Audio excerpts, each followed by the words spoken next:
जुडो लगे गोठ शाहू होदे गवर्नमेंट प्राइमरी स्कूल में उस्ताद मुसलसल 2 सालन का गैर हाजिर रहने खिलाफ स्कूल में पढ़ंदड़ शागिर्दान गोठाणन गुलाम कादिर होद न्याज मोहम्मद सकीना सिकंदर ऐं 2 वॾे अंग में गॾिजी एहतिजाजी मुज़ाहिरो कयो ऐं स्कूल में उस्ताद मुक़रर करण जो मुतालबो कयो।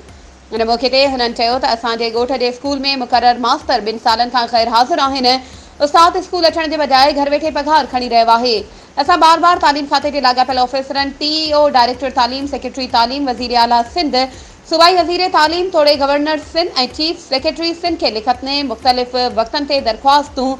सदन ऑफिस में वञी जमा करायूं आहिनि, पर इन बावजूद असांजे ॻोठ जे स्कूल में उस्ताद अचण लाइ तयार नाहे। हुननि चयो त उस्ताद खिलाफ़ दरख़्वास्तूं ॾियण बाद उस्ताद स्कूल अची ॻोठ जे केतिरनि ई ॿारनि खे गैर हाज़िर ॼाणाए स्कूल जे जनरल रजिस्टर मां नाला ख़ारिज करे छॾिया आहिनि ऐं हाणे ॻोठाणनि ते बेबुनियाद इल्ज़ाम हणी रहियो आहे त हिननि मुतालबो कयो त नोटिस वठी गोसड़ू उस्ताद खिलाफ़ कार्रवाई करे स्कूल में फ़र्द शुनास उस्ताद मुक़रर करे